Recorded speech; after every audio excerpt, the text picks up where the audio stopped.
ইনশাআল্লাহ চ্যালেঞ্জ করে বলতে পারি, দেখবেন যে আলেমরা এমপি হয়েছে 5 বছর পরে 2 টাকার দুর্নীতিও ধরতে পারবেন না। ইনশাআল্লাহ ধরতে পারবেন না।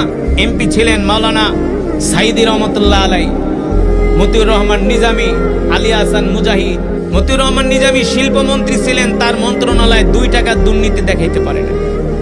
মুফতি ফজলুল হক আমিনী, মুফতি শহীদুল ইসলাম এমপি, এই আপনাদের পাশে নড়াইলে, যার সাথে শেখ হাসিনা হারছে, 2 বারের এমপি। এখনো নড়াইলে গেলে নড়াইলের হিন্দুরা পর্যন্ত বলে মুফতি সাহেবের মতো এমপি আজ পর্যন্ত পাই নাই।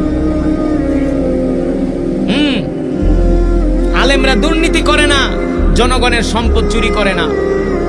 এই জন্য আলেম প্রতিনিধি দরকার, ঠিক না?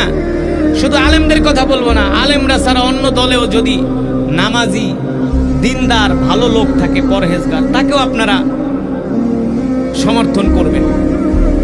যদি ভালো আল্লাহওয়ালা হয়, কি বলেন?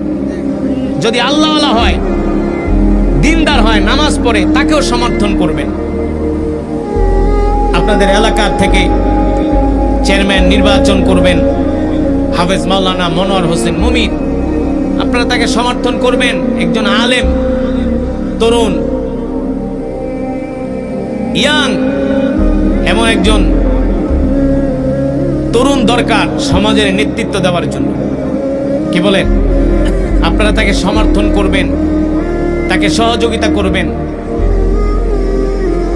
সবাইকে ভালোবাসবেন।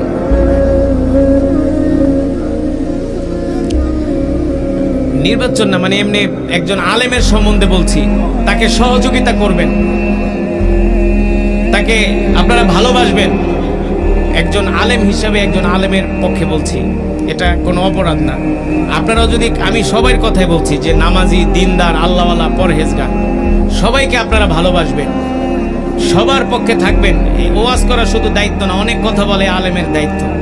শুধু এই ওয়াজ করলেই হবে না, সব বিষয় বলতে হবে। আপনারা 5 ওয়াক্ত নামাজ পড়বেন, আল্লাহর হুকুম মানবেন। বলছি তো, সবাই তো বলছি, সব কোরআন হাদিস আছে। তখন কোরআন হাদিসের আলোচনা করছি না, না এটাতে এনে এমন কিছু বলা হয়নি, এটা আপনি ঘোলাটে করতেছেন। এটা সিম্পল, আমারে জ্ঞান দেওয়ার মতো আপনার কিছুই নাই। আপনি থেকে আমার শিখতে হবে না, আপনি আমার থেকে শিখবেন। আপনি আমারে কি শিখাবেন? আপনার শিখার মতো আপনার কিছু আছে? কি বলেন আপনি? আপনি